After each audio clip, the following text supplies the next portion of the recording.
Chers amis, bienvenue pour cette nouvelle chronique Cathéo. Nous allons entrer dans le Triduum pascal et je voudrais avec vous que nous arrivions directement au matin de Pâques. Nous allons entendre dans l'évangile de Jean, Pierre, Jean et Marie-Madeleine qui vont regarder le tombeau vide et découvrir l'absence de Jésus et sa victoire sur la mort. Mais à travers son évangile, Jean nous laisse quelques petits signes et quelques petites indications. Pierre, Jean et Marie-Madeleine vont regarder l'événement. Mais quand nous regardons le texte de l'évangile de près, Jean va utiliser 3 verbes pour ce verbe regarder, 3 verbes différents qui nous montrent la gradation et la progression dans le chemin de foi.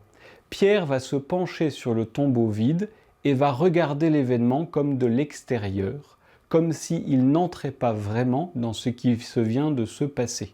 Ce peut être notre position quand nous regardons la liturgie, quand nous assistons à la liturgie du Triduum pascal, nous pouvons comme rester extérieurs à ce qui est en train de se passer sous nos yeux. Jean, quant à lui, arrive et l'Évangile nous dit « il vit et il crut ». Dans ce verbe « voir », Jean ne fait pas simplement que regarder, il regarde et il contemple. Il essaye de se mettre à distance pour percevoir le sens de l'événement qu'il regarde, mais sans y arriver véritablement complètement. Ce peut être notre position aussi, quand nous essayons d'entrer dans la progression de la liturgie, quand nous essayons de nous mettre au pied de la croix et devant ce tombeau vide, mais que nous n'arrivons pas complètement à saisir ce qui s'est passé sous nos yeux, nous avons tous et toutes besoin de grandir dans la foi.